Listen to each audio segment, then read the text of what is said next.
Another major problem which a new coach, when he comes out in the market, faces is setting boundaries.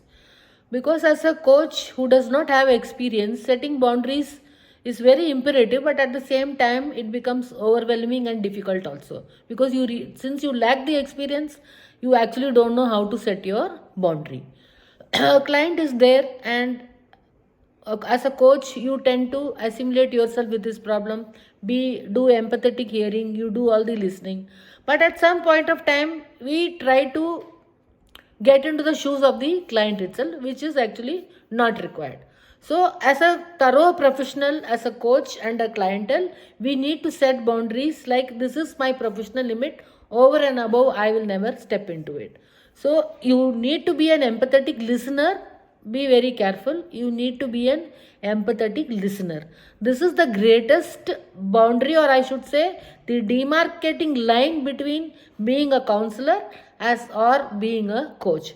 A coach never tries to trust his opinion on the clientele, whereas in counseling, because you are a master in that subject, like a doctor, you are also a counselor and a master in that subject. Usually their opinions or their ideas are thrust on the clientele.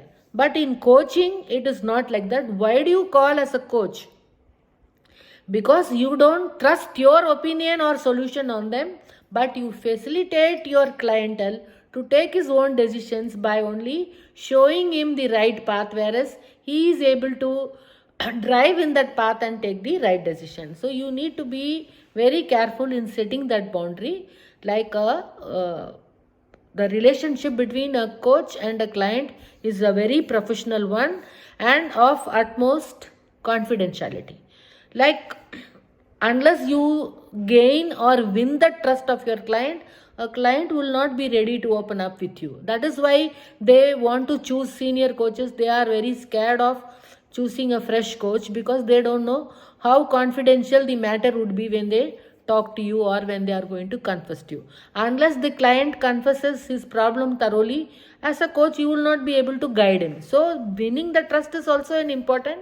At the same time, setting boundaries is very important, because as a thorough professional coach, you should never keep up the confidentiality, and you should never discuss whatever has transpired between you and the clientele with other public, because that is very very important.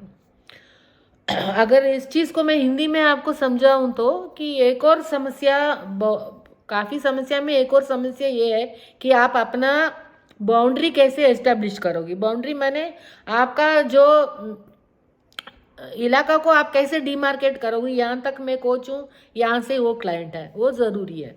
क्योंकि एक client के लिए अपना दिल की बात आपको बोलने के लिए, वो आपको वो जो ट्रस्ट है, जिसमें वो विश्वास है, वो आपको जीतना पड़ेगा.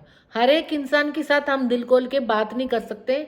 मैं उसी इंसान के साथ मैं अपना दिल खोल के अपनी समस्या के बारे में मैं डिस्कस करती हूँ, तब तक मुझे विश्वास है कि ये आदमी हो औरत हो, ये मेरी सही सलाह देंगे और मेरे बारे में ना मजाक उड़ाएंगे ना यहाँ वहाँ बात करेंगे. That is very important, as because you should be a person not to जज देम. अरे इसके साथ तो ये हो रहा है. यूजुअली वी टेंड टू जज पीपल टू ईजली.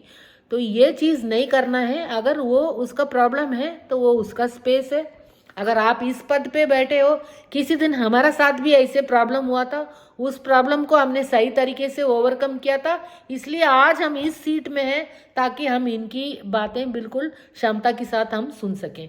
ये चीज़ हमें कभी नहीं भूलना है कि उनका जो आज की जर्नी है, किसी दिन वो हमारा भी रही है. जो उनकी सरदर्दी आज की है, किसी दिन हमारा भी रही है. हमारा खुद का स्किल जो हमने सीखा है, वो स्किल प्लस भगवान की मदद से हमने वो ओवरकम करके आज हम कम से कम अपना कहानी दूसरों के साथ अपना एक्सपीरियंस शेयर करने के लिए है.